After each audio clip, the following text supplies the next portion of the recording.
Bienvenue à tous. Aujourd'hui, nous allons découvrir les monuments les plus importants en France. Des chefs-d'œuvre architecturaux aux sites historiques, la France regorge de trésors qui attirent des visiteurs du monde entier. Préparez-vous à être émerveillés par la beauté et la richesse de ces lieux emblématiques. On va parler de leur histoire, de leur architecture et surtout des émotions qu'ils nous font ressentir. C'est parti pour un voyage inoubliable à travers la France.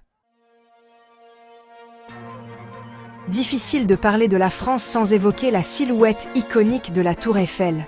Construite pour l'Exposition universelle de 1889, cette structure métallique de plus de 300 mètres de haut était initialement controversée.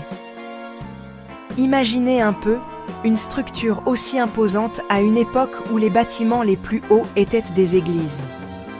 Pourtant, la Tour Eiffel a su conquérir le cœur des Parisiens et du monde entier. Symbole de l'audace architecturale et du progrès technologique, elle offre une vue imprenable sur la ville lumière. Grimper au sommet, c'est un peu comme embrasser du regard toute la beauté de Paris. Direction, la Normandie, une région riche en histoire et en paysages grandioses. C'est là que se dresse fièrement le Mont Saint-Michel, une île rocheuse couronnée par une abbaye médiévale. Le mont, c'est un lieu mystique, presque irréel, surtout lorsque la marée haute le transforme en île fortifiée. Imaginez-vous en train de traverser la baie à pied, l'eau se retirant peu à peu pour vous laisser découvrir ce joyau architectural. Et que dire de l'abbaye, perchée tout en haut? Ses flèches semblent toucher le ciel, un spectacle à couper le souffle. Préparez-vous à être ébloui par la splendeur du château de Versailles.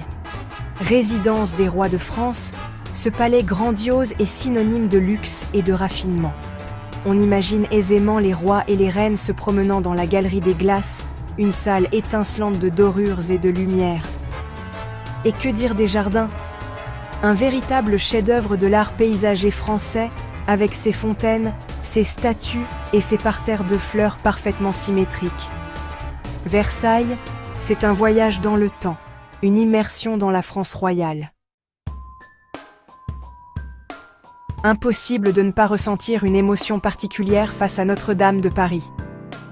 Cette cathédrale gothique, avec ses arcs boutants élégants et ses vitraux colorés, a été le témoin silencieux de l'histoire de Paris, des joies aux heures sombres. Malgré le terrible incendie qui l'a frappé récemment, Notre-Dame reste un symbole de résilience et d'espoir. Sa reconstruction est un projet colossal qui mobilise tout un pays. Car Notre-Dame, c'est bien plus qu'une cathédrale, c'est l'âme de Paris. Notre voyage nous mène maintenant dans le sud de la France, à la découverte d'un chef-d'œuvre de l'ingénierie romaine, le pont du Gard. Cet aqueduc antique, construit il y a près de 2000 ans, témoigne du génie architectural des Romains. Imaginez un instant la prouesse technique que cela représentait à l'époque. Le pont du Gard est un symbole de l'héritage romain en France. Une construction imposante et harmonieuse qui traverse les siècles. Le saviez-vous? On peut même se promener sur le pont et admirer la vue imprenable sur la vallée.